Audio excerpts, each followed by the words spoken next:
खुलुमबाय बेयो बड'लेण्ड इंखं टेलिभिजन दिनै 12 जुलाइ 2025 सनिबार खालि सानसेनि बरादखौ नोंथांमोननि खाथियाव लाबोदों आं सदानन्द दैमारिया।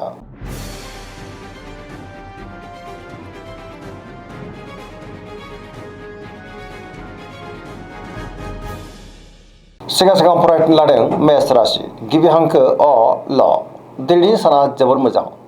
गोदान खामानियाव दिनै आखाइ होजेननो हागोन। गोथों आरो गोग्गो साननो रोंगोन। गियाननि आंखाल जानाय नङा। सोरजोंबा बाख्नाय जानोबो हागौ। गोबां मोजां खाबु दिनै मोननो हागौ। मावनो लानाय खामानिखौ गोरलैयैनो मावफुंनो हानानै गोसोआव जोबोर गोजोननाय फैगोन। गोसोनि साननायफोरा दिनै मोगथाङाव जाफुंनोबो हागौ। देहाया दिनै मोजाङैनो थागोन।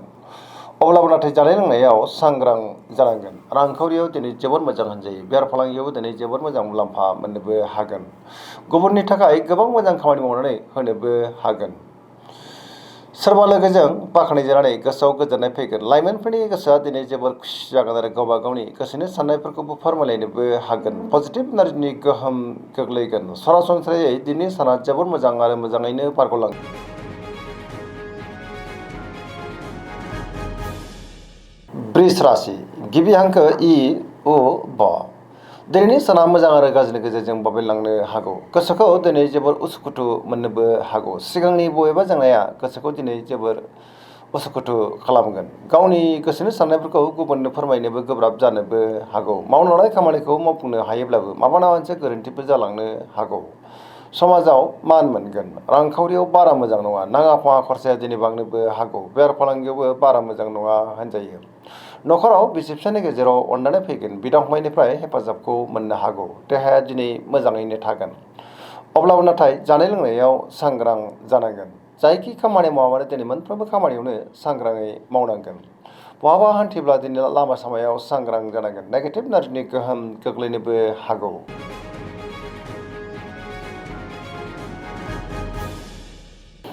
मिथुन राशि गिबि हांखो ख स दिनैनि साना मोजां आरो गाज्रिनि गेजेरजोंनो बाबेनलांनो हागौ।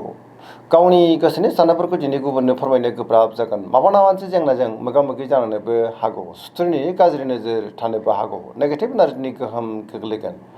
समाजाव मानहानि जानांनोबो हागौ। गोसोनि साननायफ्रा दिनै देबोरनांगोन। गियाननि आंखाल जानोबो हागौ। देहाया दिनै मोजाङैनो थागोन। अब्लाबो नाथाय जानाय लोंनायाव सांग्रां जानांगोन। रांखावरियाव मोजां होनजायो। बेफार फालांगियावबो मोजां। न'खराव एना एनि फैनोबो हागौ। गोसोनि साननायफोरा दिनै गोरोबलायाबो जानो हागौ। मोनफ्रोमबो बिथिङावनो दिनै सांग्रां जानाया गाहाम। बहाबा हान्थिब्ला दिनै लामा सामायाव सांग्रां जानांगोन।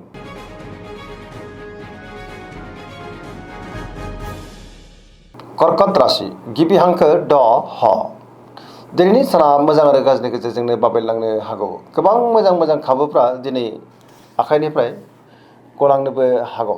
बहाबा हान्थिब्ला दिनै लामा सामायाव सांग्रां जानांगोन। सोरबा लोगोनिफ्राय हेफाजाबखौ मोननो हागोन। अब्लाबो नाथाय नेगेटिभ एनार्जिनि गोहोम गोग्लैनोबो हागौ। गोसोआव गोनो गोथो साननाय फैगोन। गावनि गोसोनि साननायफोरखौ दिनै गुबुननो फोरमायनो गोब्राब जानोबो हागौ। रांखावरियाव मोजां होनजायो। बेफार फालांगियावबो मोजां। अब्लाबो नाथाय खरसायाबो बांनो हागौ। न'खराव बिसि फिसायनि गेजेराव एना एनि फैनोबो हागौ। गुबुननिफ्राय हेफाजाब मोननो गोब्राब जागोन। समाजाव मान मोननो हागोन। फरायसाफ्रा दिनै फरायनायाव गोसो दुंखांगोन आरो मोजां फिथाइ मोननोबो हागोन। अब्लाबो नाथाय नेगेटिभ एनार्जिनि गोहोम गोग्लैनोबो हागौ। मोनफ्रोम बिथिङावनो दिनै सांग्रां जानाया गाहाम।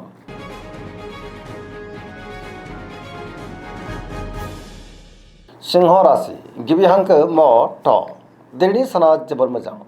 मोनफ्रोमबो खामानिखौनो दिनै गोरलैयैनो मावफुंलांनो हागोन। गुबुननि थाखाय दिनै गोबां मोजां खामानि मावनानै होनोबो हागोन। गोसोआव गोथों आरो गोग्गो साननाय फैगोन। गियाननि आंखाल जानाय नङा।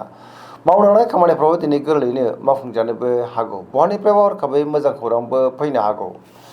सोरबा लोगोजों बाख्नायजानानै गोसोआव दिनै जोबोर गोजोननाय फैगोन। रांखावरियाव मोजां। बेफार फालांगियावबो मोजां होनजायो। गोबां धोन आरजिनोबो हागोन आरो आयाबो बांनो हागौ।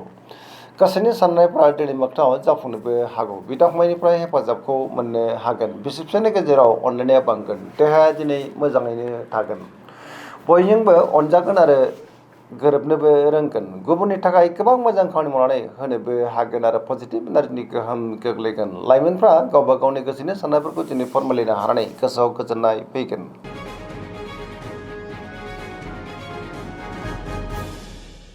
कन्या राशि गिबि हांखो फ ट दिनैनि साना मोजां आरो गाज्रिनि गेजेरजोंनो बाबेनलांनो हागौ नेगेटिभ एनार्जिनि गोहोम गोग्लैनोबो हागौ गोथों आरो गोग्गो साननो हानाय नङा गियाननि आंखाल जानोबो हागौ बयजोंबो गोरोबनो गोब्राब जागोन गोसोआव गोनो गोथो साननाय फैनोबो हागौ सोरजोंबा रायखोमाजानोबो हागौ रांखावरियाव मोजां बेफार फालांगियाव मोजां होनजायो अब्लाबो नाथाय खरसायाबो बांनो हागौ गोबां मुंदांखा सुबुंजों दिनै बहाबा लोगो मोनज्लायनोबो हागौ लाइमोनफ्रा गावबा गावनि गोसोनि साननायफोरखौ दिनै फोरमायलायनो हागोन अब्लाबो नाथाय नेगेटिभ एनार्जिनि गोहोमबो गोग्लैनो हागौ मोनफ्रोमबो बिथिङावनो दिनै सांग्रां जानाया गाहाम।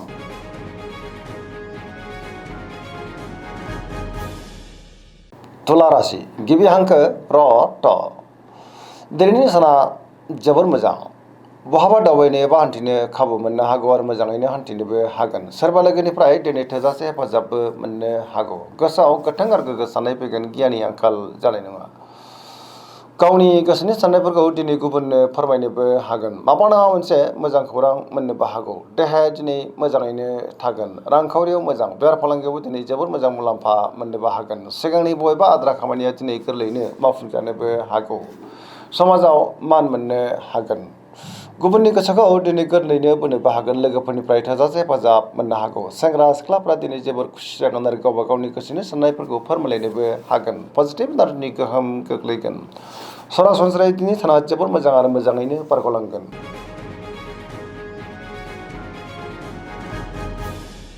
वृश्चिक राशि गिबि हांखो न स दिनैनि साना जोबोर मोजां गोसोखौ दिनै जोबोर गोजोननाय मोनगोन बहाबा दावबायनो एबा हान्थिनो खाबु मोननो हागौ आरो मोजाङैनो हान्थिनोबो हागोन पजिटिभ एनार्जिनि गोहोम गोग्लैगोन गोसोआव दिनै गोथों आरो गोग्गो साननाय फैगोन समाजाव मान मोननो हागोन मावनो हानाय खामानिफ्रा दिनै गोरलैयैनो मावफुंजानोबो हागौ गुबुननिफ्राय थोजासे हेफाजाब मोननोबो हागौ गोसोनि साननायफ्रा दिनै मोगथाङाव जाफुंगोन गोसोआव गोथों आरो गोग्गो साननाय फैगोन समाजाव मान मोनगोन रांखावरियाव दिनै जोबोर मोजां होनजायो बेफार फालांगियावबो जोबोर मोजां मुलाम्फा मोननोबो हागोन बहाबा दावबायोब्ला दिनै जोबोर मोजां आरो मोजाङैनो हान्थिनोबो हागोन लोगोफोरनिफ्राय थोजासे हेफाजाब मोननोबो हागौ देहाया दिनै मोजाङैनो थागोन फरायसाफ्रा फरायनायाव गोसो दुंखांगोन आरो मोजां फिथाइ मोननोबो हागोन धोरोमारि बिथिङाव गोसो दुंखांनो हागौ सरासनस्रायै दिनै साना जोबोर मोजां आरो मोजाङैनो बारग'लांगोन।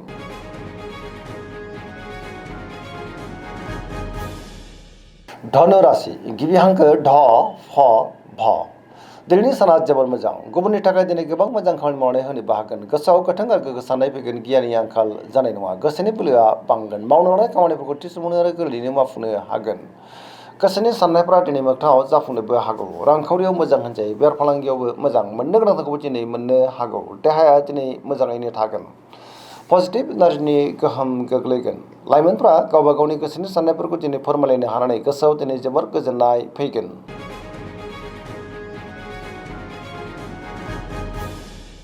मकर राशि गिबि हांखो ख ज दिनैनि साना जोबोर मोजां गोबां मोजां खाबु दिनै मोननो हागौ गुबुनजों बाख्नायजानोबो हागौ सुथुरखौ दिनै गोरलैयैनो फेजेननोबो हागोन गावनि गोसोनि साननायफोरखौ गुबुननो फोरमायनो हानानै गोसोआव दिनै जोबोर गोजोननाय फैगोन मावनो हानाय खामानिफ्रा गोरलैयैनो मावफुंजानोबो हागौ बहाबा दावबायनो एबा हान्थिनो खाबु मोननो हागौ आरो मोजाङैनो हान्थिनोबो हागोन लाइमोनफ्रा जोबोर खुसि जागोन गावबा गावनि गोसोनि साननायखौ दिनै फोरमायलायनोबो हागोन बहाबा हान्थिनाय मोननानै गोसोआव दिनै जोबोर गोजोननायबो फैनो हागौ बिदा फंबायनिफ्राय थोजासे हेफाजाबखौ मोननो हागोन बिमा बिफानि अननाय बोरखौबो दिनै मोननो हागौ फरायसाफोरा दिनै फरायनायाव गोसो दुंखांगोन आरो मोजां फिथाइ मोननोबो हागोन धोरोमारि बिथिङावबो दिनै गोसो दुंखांनो हागौ सरासनस्रायै दिनै साना जोबोर मोजां आरो मोजाङैनो बारग'लांगोन।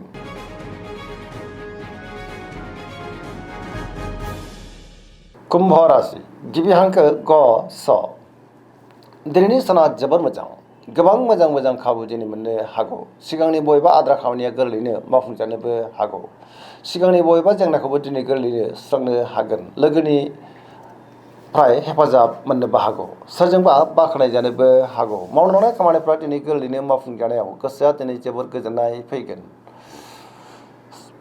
गोबां मुंदांखा सुबुंजों दिनै बहाबा लोगो मोनज्लायनोबो हागौ सिगांनि बबेबा आद्रा खामानिया मावफुंजानायाव गोसोआ दिनै जोबोर गोजोननाय फैगोन न'खराव बिसि फिसायनिफ्राय हेफाजाबखौ मोननो हागोन बिदा फंबायनि हेफाजाबखौबो मोननो हागोन बिमा बिफानि अननायफोरखौ मोननो हागौ बहाबा दावबायनो एबा हान्थिनो खाबु मोननो हागौ आरो मोजाङैनो हान्थिनोबो हागोन पजिटिभ एनार्जिनि गोहोम गोग्लैगोन।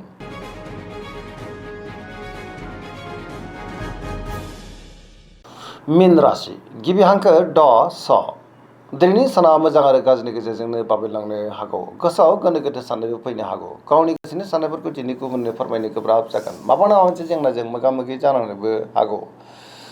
गोसोआव गोनो गोथो साननाय फैनोबो हागौ। गावनि गोसोनि साननायफोरखौ गुबुननो फोरमायनो हायैयाव गोसोआव दुखु दाहाबो फैनो हागौ। मावनो हानाय खामानिफ्राबो माबा नङा मोनसे गोरोन्थि जालांनो हागौ।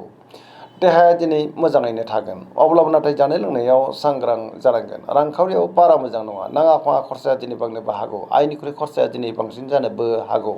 बेफार फालांगियावबो बारा मोजां नङा होनजायो। फरायसाफ्रा दिनै फरायनायाव गोसो दुंखांगोन आरो मोजां फिथाइ मोनगोन। धोरोमारि बिथिङावबो दिनै गोसो दुंखांनो हागौ। दिनैनि राशि फरायनाया एसेनोसै। जोबनायाव बेखौनो खावलायो जाहाथे नोंथांमोना सानफ्रामबो जोंनि बे बड'लेण्ड इंखं टेलिभिजनखौ नायबाय थायो आरो साबस्क्राइब खालामो, लोगोसे लाइक खालामो आरो शेयार खालामो। एसेनोसै, गोजोन्थों।